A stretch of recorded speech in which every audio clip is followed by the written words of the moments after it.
सुप्रभात। मालिक का जलवा, यह हमारी आज की आध्यात्मिक चर्चा का विषय। मालिक का जलवा। जब जीव सच्चे परमार्थ में शरीक हो जाए तो उसको चाहिए कि अच्छी तरह मत के निर्णय करने में और मालिक का जलवा देखने और उसके दीदार के हासिल करने दिलो जान से कोशिश करे। अपने मन की चाल के निरख परख करना और उसकी गणत करना बहुत ज़रूरी है। जब तक मन की चौकीदारी नहीं करेगा और उसकी गणत के लिए हर एक बात की मसलन रोग शोक निरादर धन निर्धनता वगैरह को बर्दाश्त करने को तैयार ना होगा, तब तक कैसे तरक्की हो सकती है। और गणत के लिए इस किस्म की हालतें ज़रूर बर्दाश्त करनी पड़ेंगी, क्योंकि अच्छी हालत में तो सब खुश रहते हैं और मालिक की तरफ भाव भी रहता है और उसके हुक्म और मौज के साथ मुवाफ़क़त भी करता है। लेकिन जब कोई उल्टी हालत आए उस वक्त मालूम पड़ता है कि कहाँ तक उसकी सच्ची प्रीति मालिक के चरणों में आएगी और कहाँ तक वह उसकी मौज के साथ मुवाफ़क़त कर सकता है और किस कदर बंधन उसका अपने तन मन और धन में मौजूद है। तो बगैर बंधन छूटे कुछ काम नहीं हो सकता। जीव और मालिक बंधन तोड़ेगा। जब मालिक बंधन तोड़ेगा तो इन चीज़ों पर चोट पड़ेगी। सच्चे परमार्थी को चाहिए कि वह आप ही अपने बंधनों को ढीला करता जाए, यानी हमेशा सोच विचार से काम ले और देखता रहे कि किस चीज़ में उसका बंधन है और सत्संग के वचनों की मदद से उनको ढीला करता रहे, क्योंकि एक दिन तो सबको छोड़ना पड़ेगा ही। और जो वह अपने आप इस तरह सोच विचार नहीं रखेगा तो राधा स्वामी दयाल जिनको उसके जीव के कल्याण की फिक्र है उसका इलाज करेंगे और जैसे मुनासिब समझेंगे उसके बंधनों को ढीला करेंगे और उसके मन को गढ़ेंगे। इस मत में शामिल होकर कोई खाली नहीं रह सकता।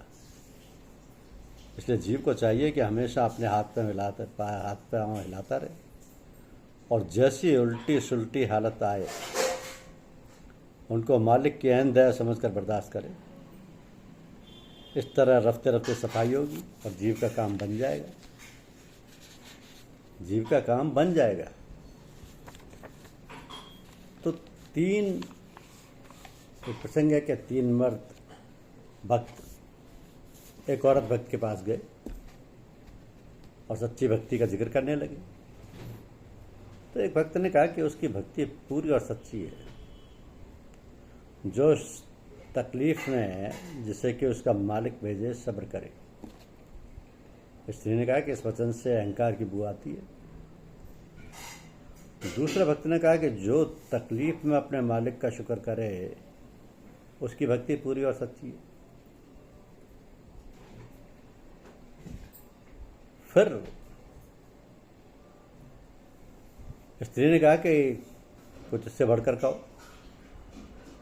तो तीसरा भक्त बोला कि जो अपने प्यारे की भेजी हुई तकलीफ में रस पाए उसकी पूरी और सच्ची भक्ति है। फिर स्त्री भक्त ने कहा कि इससे भी बढ़कर कहो। तब तीनों भक्त बोले कि अब आप ही कहो।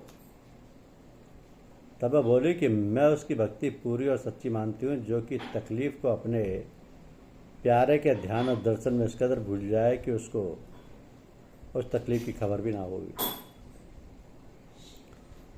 ऐसे ही शैतान हजरत मूसा की खिदमत में हाजिर हुआ और कहने लगा कि आपको तीन बातें सिखाता हूँ ताकि मालिक साहब मेरे हक में नेक दुआ मांगे। उन्होंने पूछा कि वो तीन बातें क्या है। कहा कि पहले क्रोध और तुनक मिजाजी से परहेज कीजिए, क्योंकि जो कोई तेज मिजाज और हल्का होता है यानी जल्दी भड़क उठता है उसमें से ऐसे खेलता हूँ जैसे लड़के गेंद से कि जिधर चाह गेंद को फेंक दिया। दूसरे औरतों से बचे रहिए, क्योंकि संसार में मैंने जितने जाल और फंदे बिछाए हैं उन सबसे ज़्यादा मजबूत और भारी फंदा औरतों का है और मुझे उस फंदे का पूरा एतबार है। तीसरे कंजूसता से बचिए, क्योंकि जो कंजूस होता है उसका मैं संसार और परमार्थ दोनों मटिया में ऐड कर देता हूँ। तो भक्तों में तीन पर्दे हैं, इन तीनों को मन से हटाना चाहिए।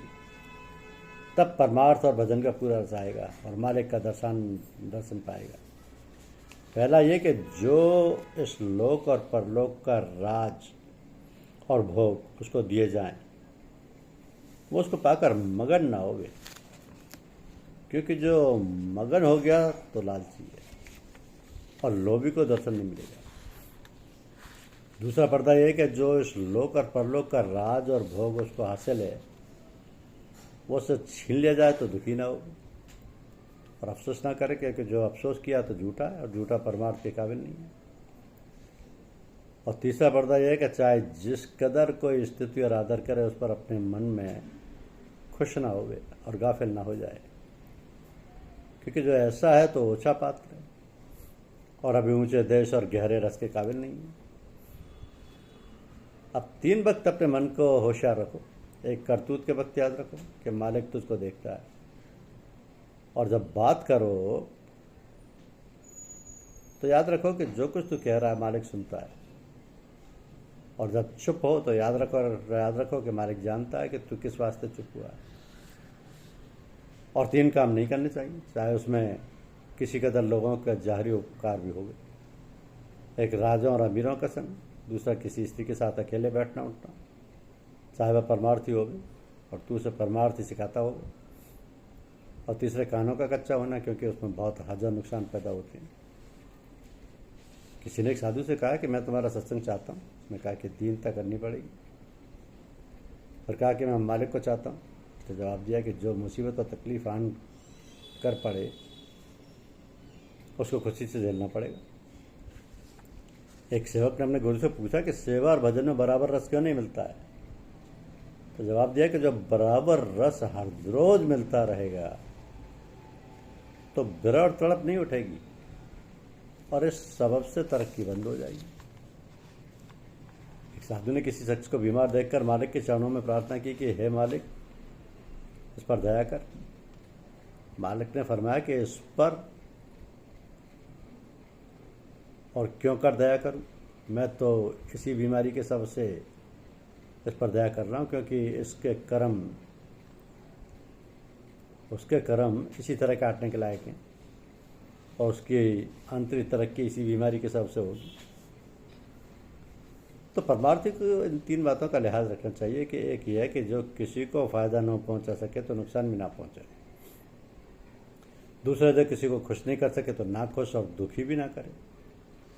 और तीसरे, अगर किसी की तारीफ करना नहीं चाहे तो बुराई भी ना करे, क्योंकि जो साधु राजा लोगों और बड़े आदमियों के पास जाता है वो अपने परमार्थ को कमाता है, क्योंकि उनको खुश करने के वास्ते वो ऐसी बातों और काम करेगा जिनके सबब से सच्चे मालिक को प्रसन्नता होगी।